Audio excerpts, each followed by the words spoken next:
Sway in the Morning, Shade 45. We got three really special guests here with us today. One goes by the name of Greg Tease, Brandon Bailey, former basketball player for Howard University. Dean Ade, attorney at law. I saw this headline: ex-Howard University basketball players file lawsuit alleging gross negligence by a coach. At Howard's University men's basketball team, they filed a lawsuit against the school and coach Kevin Nickelberry, alleging that Nickelberry misled the players about the nature of the program and showed gross negligence that led to physical, emotional, and financial harm. Why this drew my interest is because I have a nephew who's coming up playing organized sports in grade school now, and he has a lot of recruiters that are looking at him to try to recruit him early to go into their school. And as his father and I start kind of having this discussion, these stories came up. And this was a really interesting story that a friend of ours sent to us. And I will go on record and say Greg Tease is a friend of mine. And he brought to attention something that was going on with his son and other players. It just happened to be at Howard University dealing with this particular coach who's not here to defend himself. But if he wanted to, I would definitely extend my doors to him or anybody from Howard University to come speak on these issues. And I'm going to start with you, Greg Tease. What exactly is this lawsuit about? What are you guys alleging? And then what happened to your son? Excuse me, I'm fighting a little bit of a cold. What brought this to a head, man, was my son ended up with a broke foot back in 2016. And as I began to start trying to find out more about what was happening with the program, the coaches, and so on, because there were some question marks around his injury, I began to kind of uncover a lot of different things that were going on. And the most disturbing thing to me was the verbal and mental abuse, the constant threats that these kids were under, some of the things that were being said to them, man, kids being referred to as sons of bitches and stupid motherfuckers and so on. Excuse me, I didn't even ask you about profanity, but these are the things. Serious XM, man. If you ever had a place to express yourself fully and uncensored, it's here. Go ahead.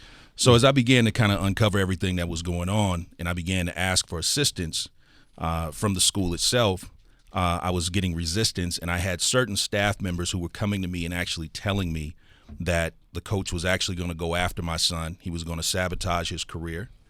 You had staff members tell you this? I had staff members tell me this. It alarmed me. I didn't know how to take this, because on one hand, I'm listening to a coach who I've, in some ways given the power over my child to be able to be a part of his career, but also be an extension of fatherhood for me. Mm-hmm. And I'm having people on staff give me warning, yet they're not able to act because they're fearful of what the outcome will be. What exactly did he do to your son other than use harsh verbal language? Well, what they would do is they would also abuse the hours. The NCAA has a certain regulation of hours that they're supposed to follow as a part of the bylaws.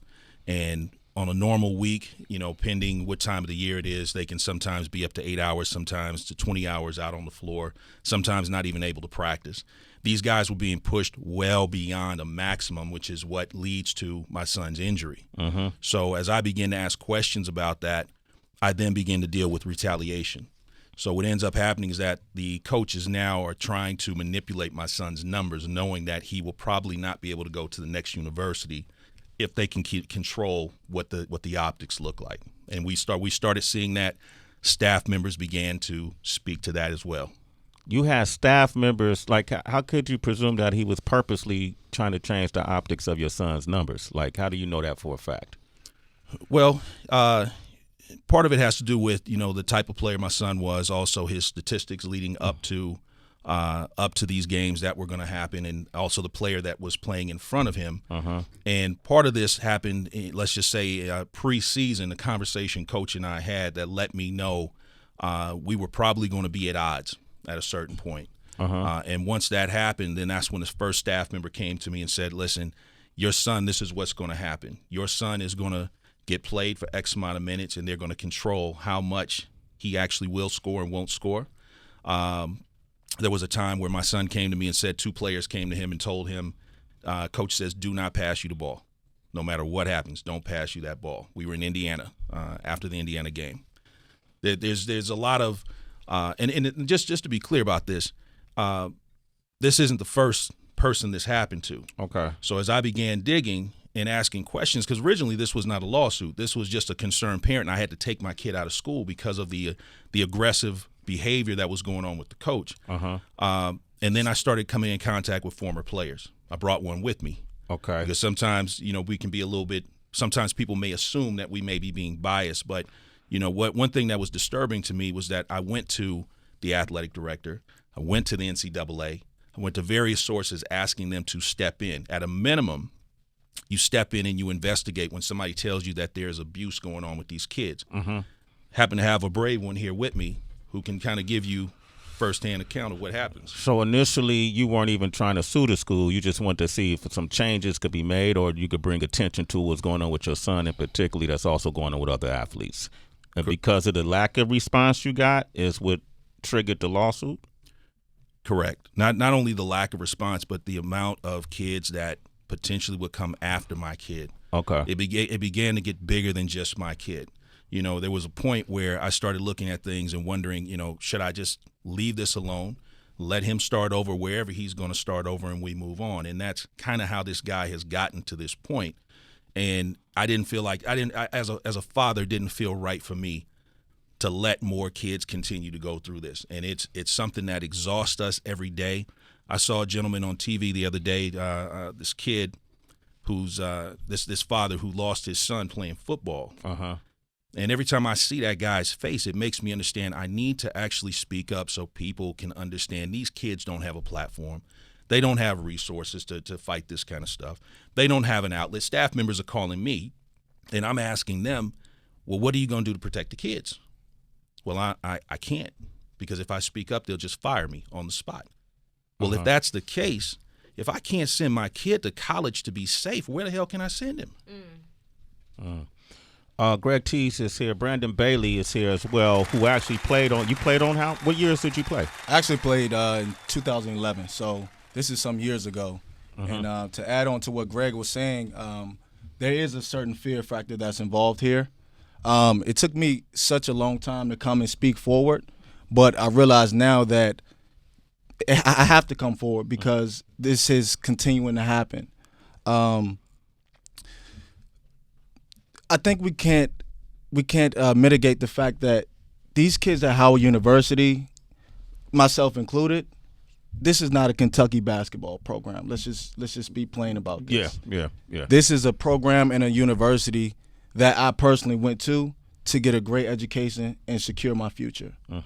I believe that not only myself, but several people after me went through this mental and emotional torture that took me years, to fully recover from. I got guys calling me now today at 3 a.m. in the morning telling me they're still affected by the things that are happening. Their families are being affected by this.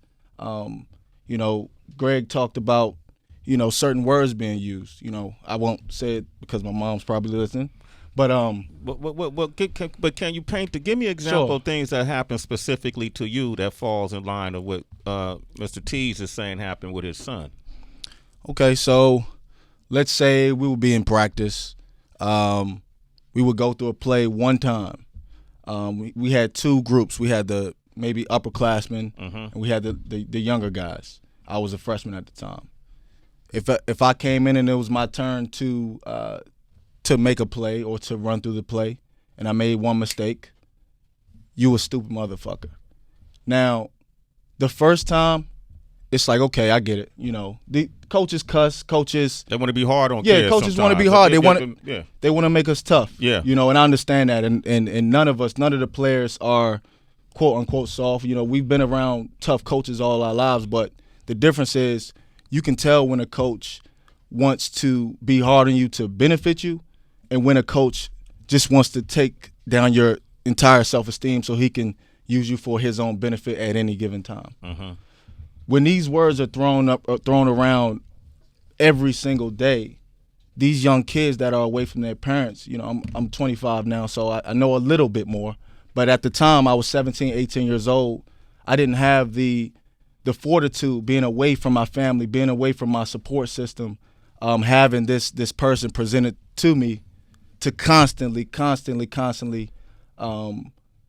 break down that self-esteem. And to the people that think, you got to be tough, man. Imagine if you were in the workplace. And you had somebody verbally attacking you every day. Do you go to HR? You have support there. Yeah. You have people that you can go and talk to and figure out the best steps forward. So I just think people need to be held accountable for that. Okay. Go ahead. You want to add to this? Yeah, I just want to add a couple of things really quick. So, and I don't like to really talk about my son's business too much, but in this case, I have to be transparent. So my son suffers from ADHD, all right? So his comprehension at times, he needs assistance to just kind of show him something. He's not the read it by the book kind of guy. Sometimes he needs to see something to catch hold of what it is. Coach understood that from the time we went in. This was one of the biggest things I had to discuss with him about his academic support as well as support on the court, the academic support of being on the floor. He used that against him when he called him the dumbest motherfucker on the team, stupid motherfucker before we start practice. He refused to give him a playbook the first year he was there. These were all the weapons that were being used. As well, I started figuring out things about how he was separating certain kids that had two-parent households. He didn't really care for them. He divided this group up based on skin color, light versus dark. Light-skinned guys are soft. Come on, man. Come on. Skin color at Howard? I mean, what do you mean? They divided by skin color. Hey, Sway, listen. Yeah. I'm not here trying to argue about Howard itself. I think what's happening is that you have some individuals who are not necessarily living up to the reputation of what Howard is. I sent my son to go to Howard because I believed Howard was a great school, and I'm not here to knock that. But what I am asking, though, is that for Howard alumni and Howard staff to look closer at this gentleman and his behavior and to address this and to quit passing it down. They've had notice for years, and this is going on, and we're here at this point. We want it to end. What do you hope to accomplish? What are you suing for? What is the law? Can you discuss that? Or what is the lawsuit of? I think Dean HADAEGH. Okay, you should probably speak to that. So to reiterate, these families are alumni of Howard. They have great respect for Howard. Howard is an amazing institution. Great minds. Kamala Harris, senator in California, is a Howard alumni. Sean Combs, great minds. Thurgood Marshall. But what has happened recently is that there's some men in charge who don't care about what they do. There's no oversight. And for years they had noticed that young men are being harmed, sometimes doing up to 400% more of the accountable athletic-related activity that they were allowed to do. And their bodies never had a chance to recover. So if you compare apples to apples, which I did, and I went to other universities to see how they conduct their athletics programs, there is no such oversight. And when year after year, parents are going out of their way not to bring a lawsuit and to fix the problem, and they're being ignored, pushed away, rebuffed, then it's not negligence. Then it's intentional. And I even presented the university with many opportunities to cure this. We have a lot of evidence, and we haven't even really started. The universe. I know the spokeswoman Crystal Brown said, as a member of the NCAA and MEAC conference, Howard University is committed to complying with all NCAA and conference rules. Howard University Athletic considers the physical and mental well-being as well as the academic success of its student athletes as top priorities. We maintain a rigorous NCAA compliance program that is consistent with other Division I schools. We closely monitor all NCAA interscholastic sports programs and report any known or discovered violations of NCAA rules. While the university does not comment on pending litigation, we can confirm that we plan to vigorously defend the allegations in this complaint. They also said it's meritless. And if it's meritless, that means they're saying our guys are making it up. And this is a basketball program. that went on for years. This coach has been coach for 9 years. He has a 30% win rate. How do you stay head coach with a 30% win rate for 9 years? Mike Muse, you want to jump in on this? Yeah, thank you guys for coming up, and thank you for sharing your stories. I'm definitely sorry to hear about all the unfortunate emotional abuse that you guys have taken. Can you just help square it up a little bit, though? Because in the Washington Post article I was reading, I see that the lawsuit is for $9 million. And I'm hearing some other things that you guys are mentioning that isn't also being mentioned in the Washington Post article. Like, is this lawsuit because it mentions that, individuals were promised a scholarship and didn't receive it, right? So then my question is, were they walk-ons? Were they a scholarship athlete coming in too? Because then that means something different. The other thing is talking about it prevented injuries occurs, and therefore they didn't have the chance to get drafted in the NBA or go to a European league. Well, then that's just a chance, one would say that athletes take, which is why we're discussing NCAA right now, the one and done rule, right? And that's the whole conversation right now. Even the NFL with guaranteed money in contracts, individuals can get hurt and then their money isn't guaranteed, right? And so that's why some college basketball players right now are only spending 1 year on the basketball team at a place like Kentucky, at Duke, in fear of getting injured and to prevent that. So I can't quite, if you can help me reconcile all those three things, because in one instance, what you've laid out so far, it seems like a HR case. So I don't know if you can help explain. So let me touch on that. The complaint that was initially filed didn't reveal everything. This is a systemic issue. It's pretty bad. It's if you got guys breaking their bones because they are doing way too much work, that is not, taking a risk, in the traditional sense. Let's say if I'm comparing this to a school like UCLA, okay, they have oversight of what's going on. But if you got guys going till past midnight on the court and they started at 7 a.m. with lifting weights, and they still have to go to school. So if you're doing 40 hours and your bones start to break. Is that what was happening here? Yes. It is. And if I could answer your question really quick, though, because I do understand your point. There's a couple of things. So in these cases, the injuries occur from the gross negligence. So this is different than, say, these kids are out playing ball, sprain an ankle, and it's just stroke of luck. We know that happens with athletes. What ends up happening is once you push these kids beyond a certain point, because this is not playground ball. Once you push them past a certain point, their bodies become that much more able to be fragile. And my son ended up with a Jones fracture, which is something that occurs over a period of time. So because of that, in combination with the abusive environment that was going on, because when I tell you it's not only just toxic, but it is tense. It's unlike something that you've probably ever would expect to experience with a basketball team. At a certain point, we have to make a decision on what's best for his mental health as well as his physical health, which is to then pull him away from coach, pull him away from the other staffers who are part of this same system. That's a very different thing than he just sprained his ankle or broke his foot, broke his arm, or whatever else, and can't get back on the court, because that comes with the game. This is led up to by coach. Did y'all do two-a-days when you practice, like twice a day? We definitely practice twice a day, sometimes in the morning, maybe sometimes midday, and even, at nighttime.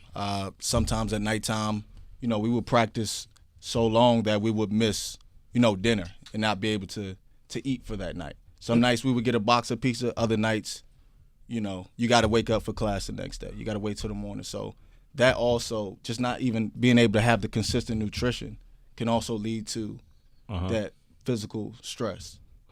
Okay, man, we got Greg Tease here, Brandon Bailey is here, Dina Day is here, Tracy? Yes, two quick questions. One, are there any other sports organizations that had similar circumstances like this, maybe like football or something else? And two, I'm wondering, when it came to the staffers who admitted that this was happening, is there some type of intimidation factor that the coach has? Like, are there staffers on board with this lawsuit as well? Great question. I'll answer the last one because it's the one I can remember closest here. as far as the staffers, the staffers gave us notice about a lot of different things that were going on, which range from the amount of hours. Everything that I've mentioned so far, the staffers have spoken to and actually confirmed. In court. We haven't gotten to court yet. We're headed towards that direction right now. And Dean, you might want to. Dean, you might want to chime in on part of this as well. Well, I'm going to let you keep going. Okay, go ahead. So, and what was your second question, young lady? I apologize. Yeah, no worries, Tracy. Are other sports organizations like football, are they experiencing the same type of story? I think the most extreme example is the young man who passed away out on the football field. Now, I don't know how to speak to their coach. You know what I mean? I don't know how to say if that's a one-time incident with the young man who, falls out. And from what I read, at least what I recall, they told him to, just drag him off the field if he can't keep up. I don't know what the expectation was of that coach. I'm not sure what the legacy is years leading up to that. Right. But in this particular case, I've got former players who are coming forward to actually speak up and talk about their injuries, talk about being pushed onto the court, knowing that they're not knowing they're injured, but other folks are. Right. There's a lot in this. There's a mountain of evidence that points to these things. And I know you guys are trying to kind of uncover as much as you can in a short period. I'm happy to speak to any other details if I can add some clarity to this. But we wanted Brandon to come along because his story was one of many that I heard which led me here. It led me to the lawsuit because abuse is abuse, and I can call it. We can call it HR issue. We can give it a lot of different names. But the reality is when you send your kid away to college, regardless of what the reason is that they're going to college, I understand what you may be getting at, that the environment kind of dictates certain things. There's lines that get drawn. And when we get into, especially as black people, black men, black women, you get into a division of who has mom and dad at home. You get into a division of light skin and dark skin, who's soft, who's hard, etc. That's one of the most disgusting kind of conversations that I believe an individual can have, especially to be at Howard University. I sent my black child there to get the best education, to be around the best examples of black people, and to know that someone inside the institution would take it upon themselves with the type of empowerment and autonomy that they have and abuse these kids in the way that they did. This is a chance for them to have built up a string of black men in different ways that they would not be talking about suicide. They would not be talking about how they're going to rebuild their lives. This is not, I don't want to get into the tough versus soft thing because that's what the tone can sometimes get into. But this is like I said, abuse is abuse. I don't think anyone in this room would care to send their child to a place like that and try to make excuses for it as it's going on. And I should probably state, there's a lot of facts that we're not talking about. But when it comes out, people will be talking about it. There's issues that I can't bring up right now because we're in litigation. Okay. But there's some nasty behavior going on, and people who shouldn't be in their jobs. I mean, these are educators, right? But I don't know why they took that job because they do not care. Well, in all fairness, they're not here to defend themselves, and I want to make that clear too. Neither is anyone from It's Howard. a small group. Yeah, we got Royce on the line from California. Royce, good morning. Hey, Royce. Good morning, family. How you guys doing today? What do you think about this? One of the things I just found fascinating because I grew up playing organized sports. I even ran track at a JC. And I've been in and around it all the time, and this is a culture in sports that I'm not privy to, that's going on. And when you see Brandon Bailey up here, you see his face, something's happened, and so I'm a little concerned about it, as we all should be. But what do you think about this, Royce? Is it a bigger issue? Is it an ongoing issue that you're familiar with? I think it's an ongoing issue. I don't think it's just isolated to Howard. I think it's a situation. I'm going to take it back. I'm a father of 4 boys, and my boys are going through Little League and so forth, and I actually think it starts there. You have coaches out there, and specific to my case, my boys are in a 2-parent household, and my wife and I, we actually talked about how our boys are treated different because we come to practice, we ask questions, and we show interest in and what they're doing, you know. And the case at not Minnesota, but the case where the football player died, and they investigated the coach, they brought him back, and then they fired him the next day. This is not just specific to Howard. It's in basketball, it's in baseball, it's in football. You have the AAU teams that are playing year round that are getting pushed, all for the purpose of coaches winning, and they're presenting these parents with the hey, yeah, I could get your son a D1 scholarship, I could get him to the NBA, I can get him to the NFL, and they abuse the kids.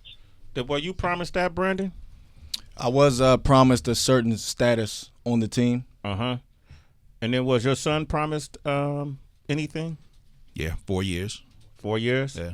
Okay. And how many years did he get in, or has he gotten in? He was there for a year and a half, and because of the environment, I had a choice to make. I either continue to take the scholarship and watch him become. I'd already seen a change in him, but watch him become destroyed. Okay.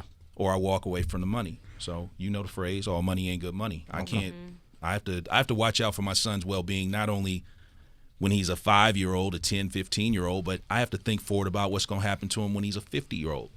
So if I know that there's a person that's going to do something to him that's going to be destructive, that he is going to have to live, and he's already been damaged at this point, but I don't need to let that continue anymore when I knowingly am seeing what I'm seeing, when I got staff members calling me, when I got other players calling me at a certain point, because I even questioned myself at a certain point, Sway, about, what am I doing? Is this the right thing? Because I know there's a person attached to what I'm telling you guys. I know there's potentially a guy with a family and so on and so on. It's not easy for me to come here and talk about somebody else. I don't get in other people's business. But when you out there doing things that I find to be harmful to people, and especially children, it's my obligation as a man to step up and say, man, listen, I'll fight you over that. I have to.